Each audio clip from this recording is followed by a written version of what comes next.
Hello everybody and welcome back to The Lost Planeswalker. You're here with me, Jesse, The Lost Planeswalker, and today is day 5 and 6, or Thursday or Friday. I know this is a couple days late, but it's the last day of spoilers that I'm covering because we have commander decks, and I'm going to be putting out a ton of commander decks built from cards coming out in this set, so stay tuned for all that. But let's start out by looking at those notable or fun or legendary cards that I think you should know about. So, starting out, we have Bashful Beastie, 4 and a green, creature beast. When it dies, manifest Dread. I just like it. It's a cool card. Manifesting Dread is pretty neat. This is a nice little creature that'll get you something else out when it dies. Moving on, we have Emerge from the Cocoon, 4 and a white sorcery. Return target creature card from your graveyard to the battlefield, and you gain 3 life. I love seeing white get more support, bringing things back. This is a pretty good one. It does cost 5 mana to bring something back, so obviously there's better ways to do it. But this isn't too bad. It's a cheap option, so if you're looking for more of these, here you go. But next up after that, we have Fear of Burning Alive, 4 red enchantment creature nightmare. When it enters, it deals 4 damage to each opponent. We have Delirium, and whenever a source you control deals non-combat damage to an opponent, if there are 4 or more cards among cards in your graveyard, Fear of Burning Alive deals that much damage to target creature that player controls. I really like this. This puts another pinger effect, so if you're playing,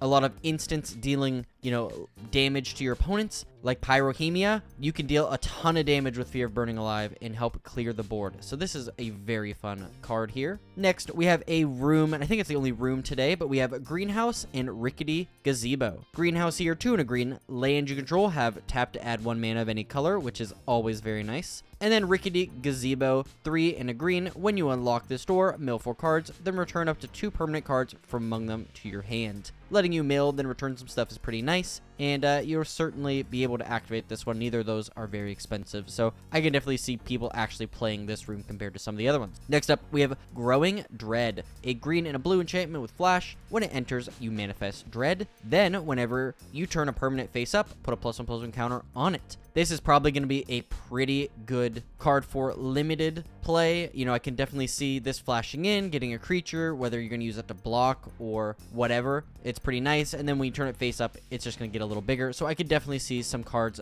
built around this if that's what Simic is going to be doing this set. Next up, I just love the art on this guy. Honestly, I don't care what else he does, but you have this Irreverent Gremlin, 1 in a red, creature gremlin with menace. Whenever another creature you control with power 2 or less enters, you may discard a card. If you do, draw a card. This only triggers once each turn. Yeah, I can see why it's only once each turn, and I think it's pretty good. I think that this is going to be a fun card. You can put in a ton of different decks, so very fun there. Next up is a Leyline that we got that has 5 colors of mana on it, which is pretty neat. But Leyline of Mutation, 2 green enchantment. Obviously, if it's in your opening hand, you begin the game with it on the battlefield, but you may pay Wooburg rather than pay the mana cost for spells that you cast. Now, this is going to find home in a couple of decks. I'm not really sure where exactly. I don't play or build a lot of 5-color decks. I know there's a Sisay that has this very similar ability, so, maybe it's going to find some places to play there, but this is a cool Leyline, especially starting with it on the battlefield. But let's look at a legendary artifact. We have Marina Vandrell's Grimoire, 5 in a blue legendary artifact. When it enters, if you cast it, you draw 5. You have no maximum hand size and don't lose the game for having 0 less life. Whenever you gain life, you draw that many cards, and whenever you lose life, discard that many cards. Then if you have no cards in hand, you lose the game. This is bad. I don't know. I don't think this is very good. I think that you can die very easily with this card unless you're playing a super life gain deck. As soon as you play this, you gain 30 life and draw 30 cards. I don't think you're going to win. This just seems too easy. Like, if you play this, and let's say you have 6 other cards in hand, you draw 5, so you have 11 cards. Somebody just needs to deal 11 damage to you, and the game's over. Not to mention,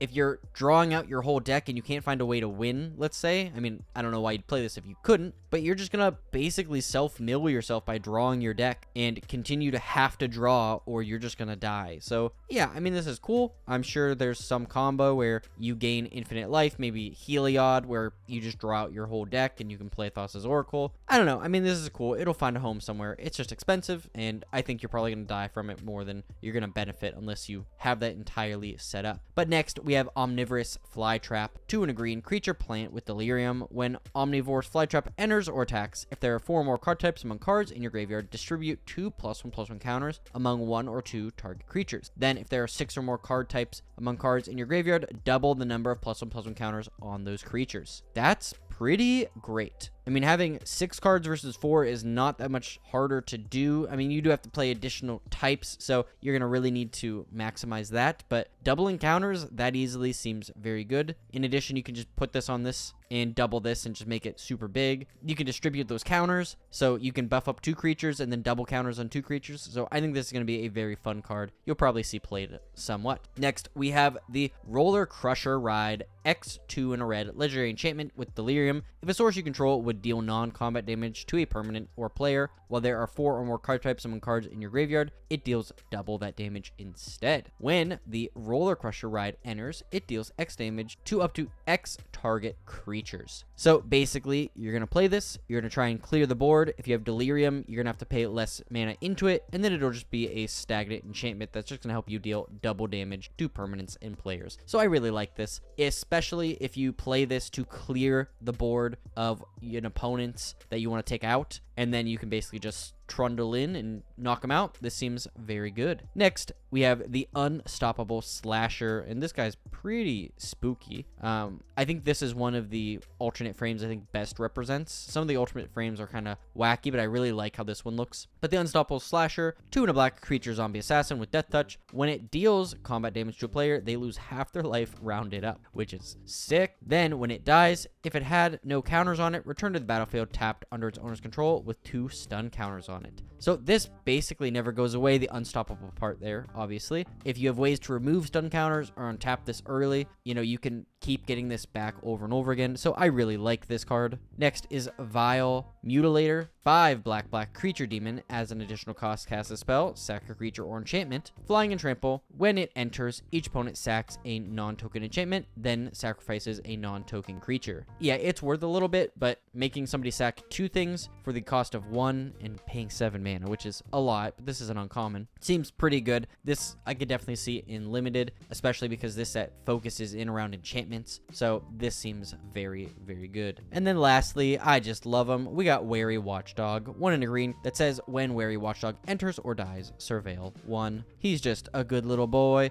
protecting his survivor, and that's why I wanted to show him off. But we have more cards, and I'm gonna just quickly read through them. If you want to pause and check out any of these, go ahead. But I just want to say, if you would please consider subscribing, that would mean the world to me. Like I mentioned at the top of the video, I'm going to be doing commander decks. We're going to do deck upgrade guides with the precons. We already got the first one, so that should be coming out very soon after this one, so check it out. But let's read through the rest of those with Anthropede, Bear Trap, Betrayer's Bargain, Clammy Prowler, Commune with Evil, Creeping Peeper, Cynical Loner, Dagger Maw Megalodon, Dashing Bloodsucker, Diversion Specialist, Fear of Infinity, Fear of Surveillance, Give Into Violence, Glimmer Burst, Glimmer Light, Grab the Prize, Hand That Feeds, Lionheart Glimmer, Orphans of the Wheat, Overgrown Zealot, Patched Plaything, Piggy Bank, Popular Egotist, Reluctant Role Model, Sawblade Skin Ripper, Shrewd Storyteller, Skull Snap Nuisance, Splinter Kin Doll, Terramorphic Expanse, Tunnel Surveyor, Twist Reality, and lastly, Unsettling Twins, which, yeah, that is pretty unsettling. And with that, I would just like to say thank you so much for watching. Like I mentioned before in my other spoiler videos, if there's a particular commander or color you're really interested in seeing commander decks built around, let me know. I'm working on building those videos, and they're going to be coming out in the next couple of weeks, along with the rest of the spoilers with the set, so stay tuned for that. And I hope you enjoyed. Leave a comment down below what you thought, or if you have any other video ideas for me, I'd really appreciate it. In addition, if you'd please leave a like, share this video with a friend, and subscribe, that would mean the world to me, so thank you, thank you, thank you. And now, today's Scryfall card of the day is Honden of Seeing Winds. To the sorrow of all, its winds found sin in the hearts of those who once learned from its wisdom. Thank you so much for watching, and as always, I'll see you later, Planeswalkers.